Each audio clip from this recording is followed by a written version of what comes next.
e bem-vindos ao Falando de Mercado, uma série de podcasts trazidos pela Argos.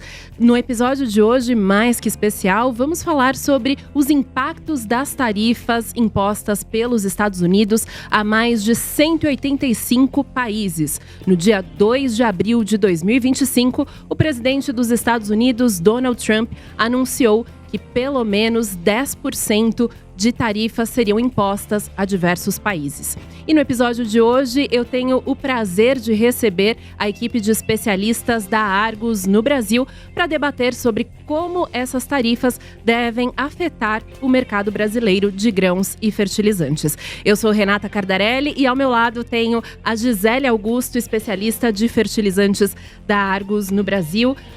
Aqui também conosco, João Petrini, especialista em logística, e Natália Gianetti, especialista em grãos da Argos no Brasil. É um prazer receber vocês hoje nesse episódio e justamente eu gostaria de começar, Natália, perguntando para você sobre como essas tarifas devem afetar o mercado brasileiro de grãos em 2025. Então, Renata, nesse primeiro momento já foi possível observar um aumento dos preços dos diferenciais portuários brasileiros de soja, que são os preços que os importadores pagam no porto. Mas já não dá para saber se vai ter uma maior demanda para essa safra, porque a China já costuma comprar mais soja do Brasil nessa época do ano. Mas participantes de mercado esperam que para a próxima safra, para a safra 25-26, que começa a ser semeada no Brasil em outubro, setembro e exportada na primeira metade do ano que vem, a gente vai observar uma maior demanda da China. Em vez da China começar comprando mais soja dos Estados Unidos, a tendência seria a China continuar comprando soja do Brasil e depois comprar mais soja na primeira metade do ano que vem. E Gisele, considerando o mercado de fertilizantes, qual é o impacto com relação à importação, já que o Brasil depende aí em torno de 85% de importação de fertilizantes? Bom, o maior impacto esperado pelo mercado brasileiro é justamente na área dos fosfatados, pensando que agora o Brasil está na janela de compra de soja 25-26, então você tem uma busca muito forte por fosfatados, e aí essas tarifas podem justamente criar uma competição entre Brasil e Estados Unidos, tanto por questão de fornecimento, então pensando no volume global disponível, quanto pensando também em preços, já que o mercado norte-americano provavelmente teria que subir os preços para atrair esses fornecedores, criando também uma tendência de alta ainda maior aqui no Brasil. Acho que vale também a gente mencionar que a gente tem que ser lembrado que essas tarifas vão se sobrepor às tarifas que já existiam sobre fosfatados, tanto marroquinos quanto russos, e que também uma surpresa para o mercado foi a exclusão do cloreto de potássio dessas tarifas. A gente vinha desde fevereiro esperando que as tarifas fossem ser impostas para o cloreto de potássio, afetando todo o suprimento global, e no fim eles acabaram sendo excluídos dessas tarifas do presidente norte-americano. Bom, tarifas e competição, com certeza, entre Brasil e Estados Unidos em um cenário de fosfatados que já está bastante apertado, mas mais para frente a gente fala sobre isso. Aproveitando o que a Natália e a Gisele trouxeram, João, eu gostaria de saber de você sobre as questões logísticas, tanto rodoviárias e portuárias. Qual deve ser o impacto para o mercado brasileiro se essas tarifas de fato permanecerem? Então, Renata, quando a gente fala que a China vai buscar mais a soja brasileira, é provável que a gente veja um aumento do fluxo nos corredores de exportação para Santos e para Paranaguá, principalmente, mas de uma maneira geral para os portos do Sul e Sudeste, que oferecem um frete marítimo mais atrativo, né, mais barato, porque é o ponto mais próximo da China de saída aqui do Brasil. Então, seria provável que a gente visse uma maior demanda nesses corredores e para essas regiões e no serviço de transporte, o que resultaria provavelmente em fretes de grãos mais elevados. Por outro lado, com essa maior demanda, é possível também que a gente possa ver uma fila maior nos portos. Os portos brasileiros têm um problema de infraestrutura, todo ano é comum a gente ver filas e um tempo de espera elevado. E aí entraria na conta dos chineses, o que vale mais a pena, pagar um frete marítimo mais barato, de Santos, por exemplo, mas ter um tempo de embarque mais demorado, ou compensaria carregar um navio mais rápido, mas pagar um frete marítimo maior saindo do Arco Norte, por exemplo, Itaqui, Barcarena, Santarém. Então, são perguntas que vão precisar ser respondidas, mas acho que esses são os dois principais cenários aí, em termos de fretes rodoviários e da situação dos portos também.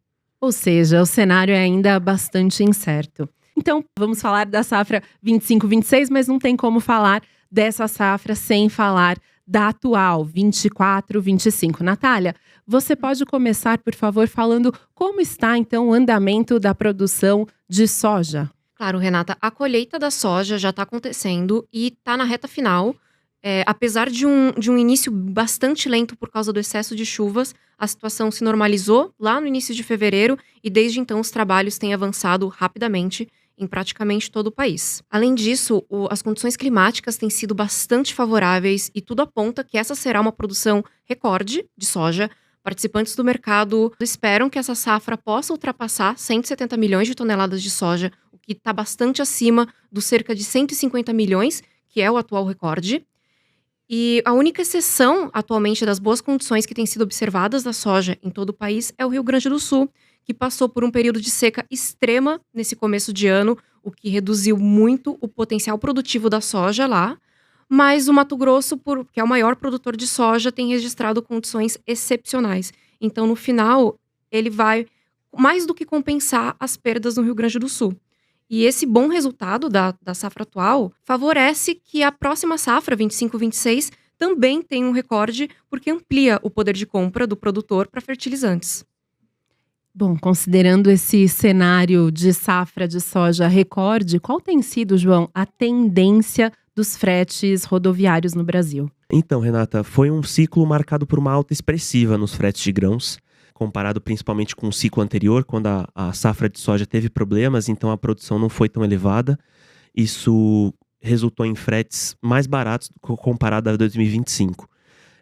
Esse ano a gente viu patamares mais próximos a 2023, quando a safra foi recorde, quando os volumes foram elevados. Então, a demanda foi muito elevada pelos serviços de transporte. Agora, na reta final da colheita, a gente vê uma ligeira redução nos valores praticados, porque há um aumento na oferta de caminhões para o serviço de exportação. O que acontece no momento da colheita é que os caminhões são disputados entre as fazendas e os exportadores, justamente porque no momento da colheita os caminhões precisam fazer o transporte do grão até os armazéns. E aí, como a gente já vê a reta final se aproximando, né? Os trabalhos estão finalizando, Mato Grosso já finalizou. Esses caminhões que antes estavam nas fazendas passam a ficar disponíveis, então há uma redução. Porém, é importante ressaltar, como a Natália disse, por conta dessa produção recorde esperada, até que comece aí o milho inverno, os fretes devem seguir em patamares elevados, com uma demanda expressiva pelo serviço de transporte. Já para o segundo semestre, me adiantando aqui um pouquinho, mas é um cenário de maior dúvida, vamos dizer assim, porque a gente ainda depende de como vai ser a produção de milho, mas também porque a indústria doméstica do Brasil tem vindo forte, principalmente usinas de etanol e setor de ração animal. Então, no ano passado isso aconteceu com uma demanda elevada e isso reduziu as exportações, o que resultou num frete de exportação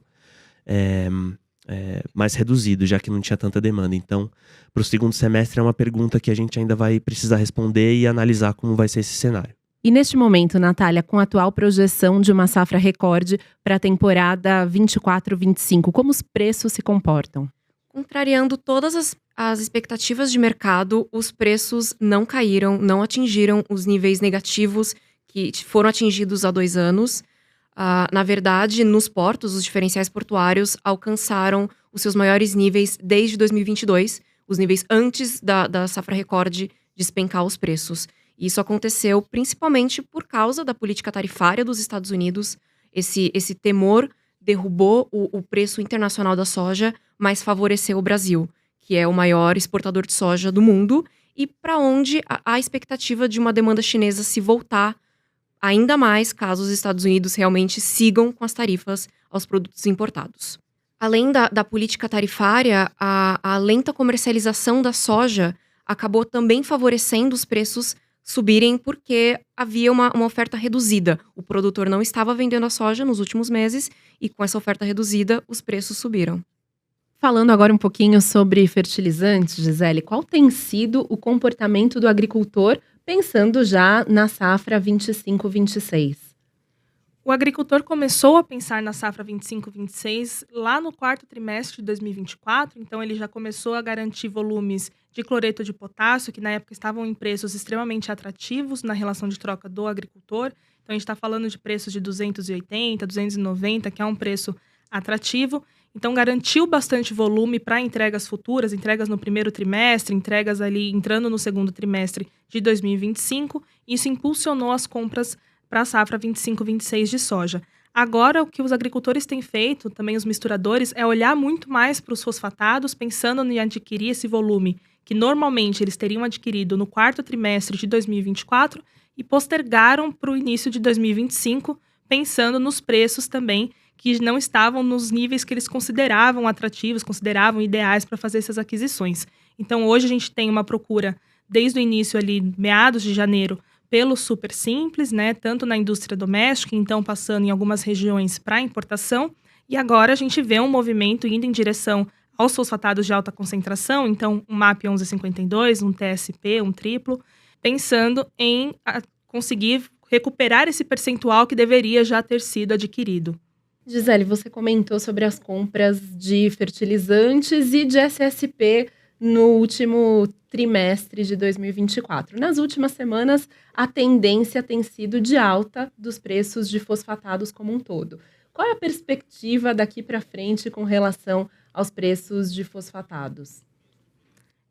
A gente tem que levar em consideração alguns pontos quando a gente fala de fosfatados. Então, primeiramente, a gente tem que lembrar que hoje o Brasil conta com apenas 2, 3 fornecedores de fósforo de alta concentração, então isso acaba restringindo muito a disponibilidade. Até mesmo no momento tem sido muito complicado para os agricultores, para misturadores, garantir esse volume tanto na importação quanto no mercado doméstico. Então isso é um primeiro fator que deve dar um suporte aí de alta ou pelo menos de firmeza nos preços. Também é importante a gente lembrar que o avanço da janela de compras tende naturalmente a firmar os preços de fertilizantes, então já é uma tendência esperada, mesmo que a gente não tivesse essa restrição de disponibilidade.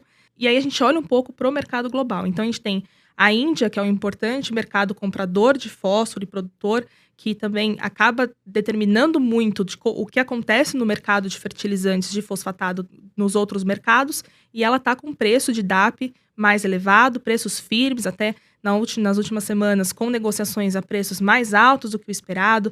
Finalizou o ano de fertilizantes, que foi de abril de 24 a março de 25, com um estoque de DAP, né, que é um dos principais fosfatados que eles compram, abaixo dos níveis confortáveis para eles, que seriam de 2 milhões, eles finalizaram com 1,3 bilhão de toneladas. Isso vai gerar uma demanda ainda pelos próximos meses em direção à Índia de fosfatados, o que pode também afetar muito dessa competição global pelo fosfatado.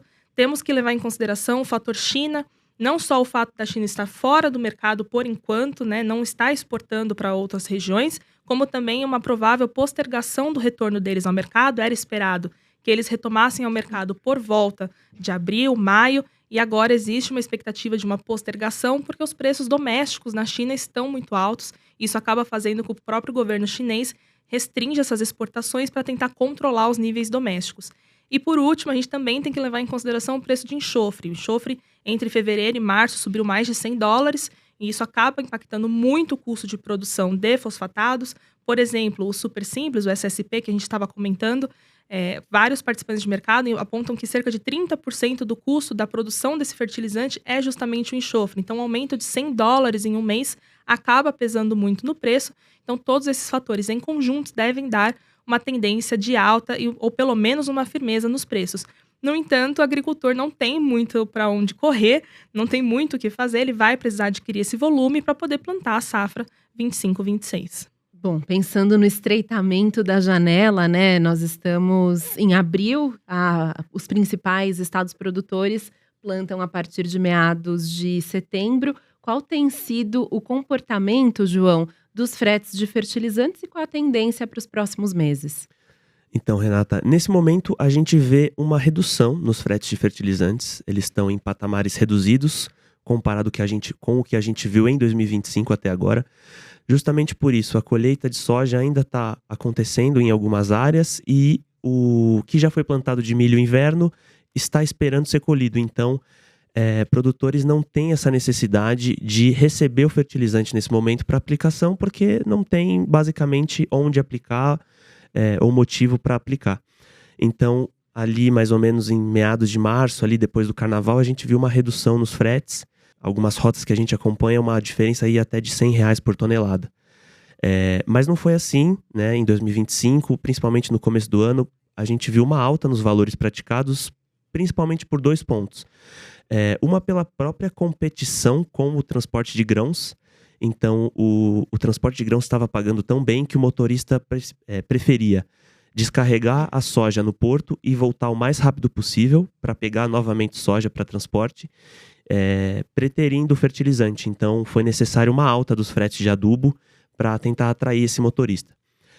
E o segundo é justamente por essa necessidade remanescente de aplicação pro milho inverno. Então, algumas áreas registraram uma demanda pontual ali de última hora e isso provocou um aumento da demanda de fertilizante.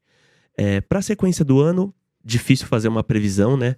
Mas pelo que a gente acompanha também de anos anteriores, a gente imagina que passado esse período, né, vamos dizer, de entre safra mesmo, né, de aplicação e colheita e plantio, a partir ali de junho, um pouquinho antes, maio, a gente possa ver uma retomada dos fretes de fertilizante, principalmente também porque por conta dessa menor demanda, né, não tem a necessidade de aplicação, de entrega na lavoura, muitas fábricas param, fazem trabalhos de manutenção, então a sequência do ano aí até começo de junho a gente espera que seja de estabilidade para depois uma retomada nos valores de frete de fertilizante. O João comentou sobre o avanço do plantio de milho inverno. Natália, você pode trazer para a gente um panorama de como está avançando o plantio desse grão? Claro, Renata. Como o João já falou, o plantio do milho está praticamente finalizado em quase todo o país. Restam poucas áreas a serem semeadas. Em geral, as condições são boas, mas já existem alguns pontos de atenção. Algumas áreas têm apresentado condições de seca, então o grão não tem se desenvolvido muito bem nessas áreas e produtores já esperam perdas. E além disso, uma preocupação dos produtores é que uma parcela significativa de áreas foi semeada fora da janela ideal. Ou seja, essas áreas vão se desenvolver nos meses mais secos do ano, em junho, em maio, julho. E isso não é bom para o grão. O milho é uma cultura extremamente sensível ao tempo seco. Então, é necessário que seja semeado o mais cedo possível. Com aquele atraso que aconteceu da colheita da soja, o milho é semeado nas mesmas áreas da soja, então sucede imediatamente a colheita da soja. Mas a chuva no centro-oeste fez com que o plantio começasse um pouco mais tarde do que o normal e demorasse para avançar nos primeiros meses do ano. O que ocasionou esse problema de algumas áreas vão se desenvolver quando o tempo costuma ser mais seco. Mesmo assim, a perspectiva é que essa seja talvez a segunda ou a terceira maior safra de milho inverno da história do país. Então, uma safra muito grande que vem agora para atender uma demanda recorde das indústrias de etanol de milho, de ração animal e também uma demanda muito grande de importação. A atual temporada 24-25 deve passar por uma oferta apertada. Então, a demanda global vai superar a produção global em pelo menos 25 milhões de toneladas, segundo o Departamento de Agricultura dos Estados Unidos. E então, podemos esperar uma corrida pelo milho no segundo semestre desse ano. E isso certamente deve mexer com os preços do milho no Brasil e no cenário internacional. Pensando a gente já falou um pouquinho sobre os fretes de fertilizantes, João. Pensando nos fretes de grãos, qual é a perspectiva, tendo em vista justamente essa colheita que avança, como a Natália comentou há pouco? Então, Renata, vamos dizer um mistério, assim, né? A gente não sabe para onde o produtor de milho ele vai direcionar sua produção, quem vai pagar um valor melhor. Então, se a indústria doméstica, se as usinas de etanol de milho, se os setores de ração animal pagarem um preço mais atrativo do que o de exportação, que foi o que aconteceu no ano passado, a gente deve ver uma exportação reduzida e uma demanda por esse serviço de transporte rodoviário também menor, o que vai fazer com que o frete de grãos caia nesse segundo semestre. Por outro lado, com o atual cenário, a gente não sabe como vai ser a China em relação aos Estados Unidos, tarifas. Então, pode ser que a China venha forte e ofereça um preço de milho pago ao produtor maior. Como a Natália falou, vai ser uma oferta reduzida globalmente. E aí, nesse caso, vai ter uma exportação maior e aí sim uma demanda elevada pelo serviço de transporte. Um ponto sempre de atenção no segundo semestre, pelo menos aí nos últimos 2-3 anos, tem sido a seca na região do Arco Norte, o que afeta os carregamentos por aquela região. Então, sempre ocasiona alguma alteração de fluxo. Então, esse é um ponto importante. Nos outros anos, a gente teve uma influência muito forte do Laninha, e agora a gente está sob efeito do El Niño. A gente não sabe qual vai ser a intensidade desse fenômeno, mas como é o transporte hidroviário, fluvial ali na região do Arco Norte, sempre tem as épocas de cheia, as épocas de seca, e isso costuma afetar o transporte de grãos. Então esse vai ser um ponto importante também no segundo semestre, quando ocorre a exportação do milho. Bom, temos um cenário, então, de incertezas, né? Pensando em seca no Rio Grande do Sul, uma potencial seca no Arco Norte, questões tarifárias globais. Como tem sido, então, Gisele, uma pergunta até difícil de responder, imagino, mas como tem sido o comportamento do agricultor pensando na compra de fertilizantes para a safra 25-26? Bom, Renata, o agricultor tem seguido o mesmo padrão que ele veio seguindo nos últimos 2 ou 3 anos, então pensando em postergação de compras, aguardar o melhor momento tanto de vender a safra quanto de comprar insumos. De maneira geral, hoje a gente fala em torno de 35% a 45% das necessidades de fertilizantes para a soja 25-26 a nível Brasil já comercializadas, o que está levemente ali 2 pontos percentuais acima do ano anterior. Quando a gente olha, claro, para Mato Grosso, a gente vê um percentual muito maior, cerca de 60%, também acima do ano anterior. Isso muito por conta daquelas aquisições de cloreto de potássio que eu comentei anteriormente. Então, essas aquisições mais altas de cloreto nos últimos meses de 2024 e início de 2025 deram suporte a um avanço muito rápido das necessidades. Por exemplo, em Mato Grosso, se estima que 80% da necessidade de cloreto de potássio já foi adquirida nos últimos meses. Então, a gente finaliza março aí com cerca de 60% de Mato Grosso rodado. Então, o que a gente tem acompanhado hoje é um avanço um pouco lento de fósforo, pensando também na disponibilidade. Então, a baixa disponibilidade faz com que o agricultor também compre cadenciadamente de acordo com o que ele encontra no mercado. A gente ouve que a alta concentração, mais uma vez, é muito difícil de encontrar no mercado doméstico. Algumas empresas que têm disponibilidade estão redirecionando esses volumes, por exemplo, de triplo, para as misturadoras, para fazer misturas NPK. Então, isso acaba também reduzindo a capacidade do agricultor de comprar esse tipo de fertilizante. A gente deve ver nos próximos meses, mais uma vez, o preço de fósforo se firmando justamente por essa combinação de fatores e essa necessidade de comprar fósforo para atingir os níveis do ano anterior. Isso a gente pensando muito mais na soja 25-26. Quando a gente passa para o milho 25-26, também no quarto trimestre do ano passado, a gente começa a ver aquisições principalmente de sulfato de amônio destinado a essa safra. É um fertilizante que compete ali com a ureia para o agricultor, olhando quanto está o custo do ponto de nitrogênio na ureia, quanto está o custo do ponto de nitrogênio no sulfato, para fazer a conta de qual vai ser adquirido. E nessa conta, o sulfato de amônio tem sido vencedor.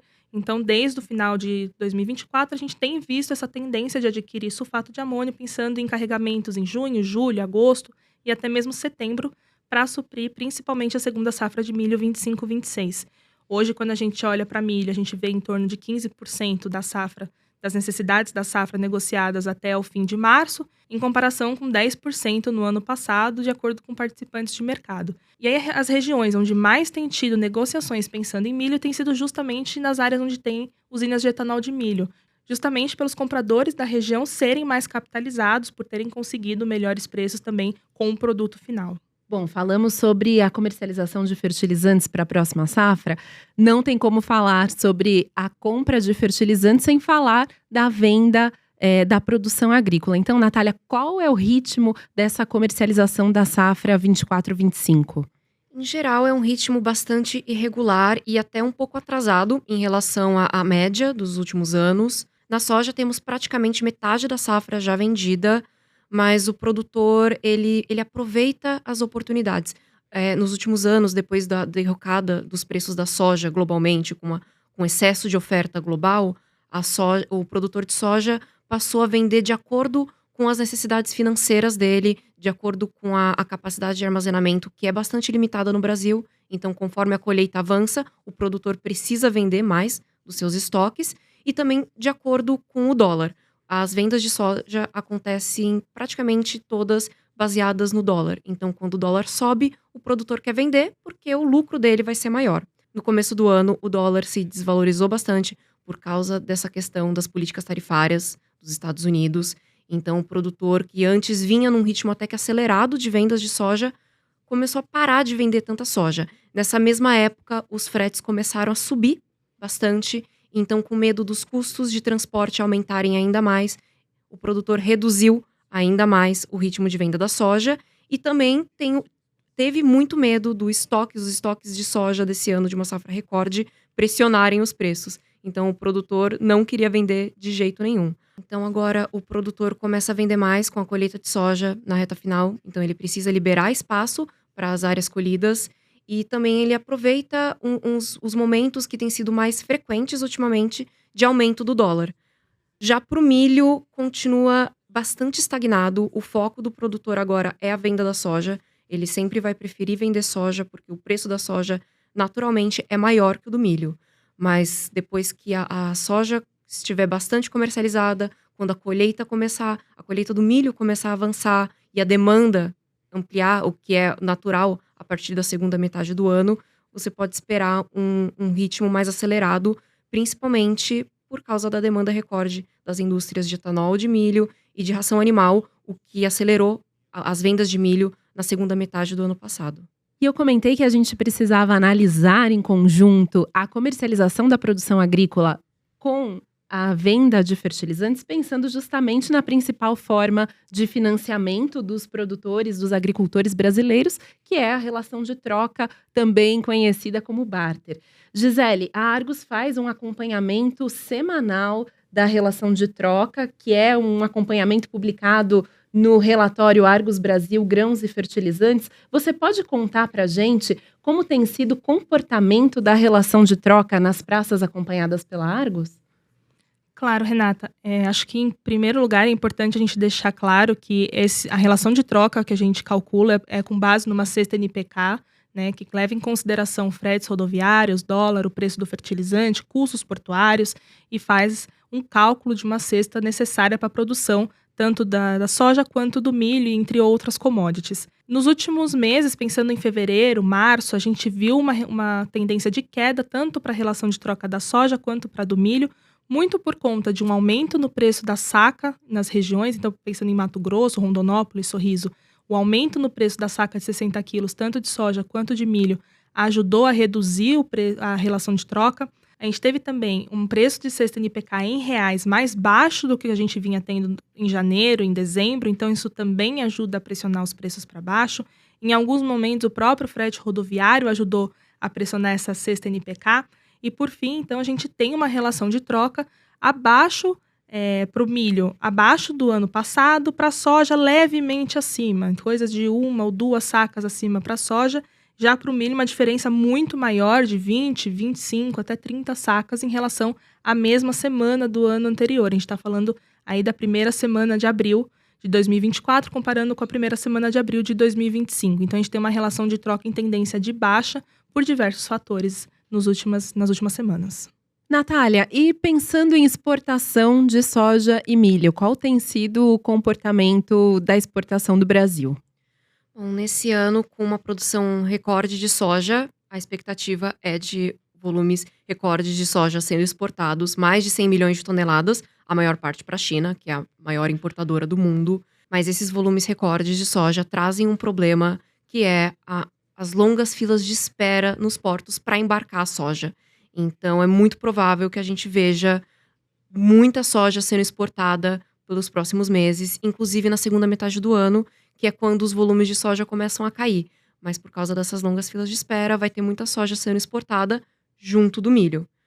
Para o milho, apesar da produção ser maior do que no ano passado, o Brasil deve exportar menos, porque a demanda interna continua crescendo. Então, uma grande parte de milho vai ficar no país para abastecer as indústrias de etanol de milho e de ração animal. Pensando nesse cenário de maior exportação de soja para o segundo semestre do ano, João, qual tem sido o comportamento e algum ponto de destaque no começo do ano e qual é a perspectiva, pensando justamente nesse cenário que a Natália trouxe agora para a gente? Sim, Renata. Nesse momento de pico de colheita, é comum a gente ver uma maior fila nos portos, o que leva a um maior tempo de espera para a atracação dessas embarcações e num custo de demurrage mais elevado também. Apesar disso e da produção recorde, a gente sabe que é um problema crônico do Brasil, então todo ano, durante esses períodos, isso realmente acontece, o tempo de espera fica mais elevado. Nesse ano isso também aconteceu de maneira significativa, então os tempos de espera foram maior até agora, nesse primeiro trimestre. Mas de maneira geral a gente não viu grandes problemas. A gente teve alguns pontos de atenção pontuais, mas em pontos de transbordo principalmente. No terminal ferroviário, em Rondonópolis, a gente teve um incêndio, mas que não afetou o fluxo de carga em nenhum momento. Em Barcarena também, no Pará, a gente viu um acidente com correias de transporte no terminal, mas, de novo, isso não afetou de maneira nenhuma o fluxo de exportação do Brasil. Então, apesar do problema crônico, de maneira geral, a exportação tem acontecido, vamos dizer assim, no ritmo esperado. Para o segundo semestre, como a Natália mencionou, essa extensão, esse prolongamento da janela de exportação de soja deve resultar em tempos de espera maior também nos portos. Acho que a grande pergunta é como isso pode afetar outras commodities, principalmente o fertilizante. A gente sabe que tem terminais específicos para cada tipo de carga. Alguns terminais descarregam ou atracam navios diferentes. Então, isso de alguma maneira pode afetar a chegada e a descarga de fertilizantes no Brasil. E uma perspectiva também é que esse ano vai ser marcado por diversos leilões de terminais portuários. Em Paranaguá, em Santos, no Arco Norte. Então, isso também traz uma perspectiva positiva para o futuro de uma melhora na infraestrutura. Perfeito, vamos acompanhando, agradeço muito a presença de vocês. E você fique ligado para continuar acompanhando os principais acontecimentos no cenário local e global sobre as commodities, não só agrícolas, mas as demais commodities acompanhadas pela Argos. O conteúdo fica disponível nos principais agregadores de podcast, no canal da Argos no YouTube e no site da Argos. Obrigada e até o próximo episódio.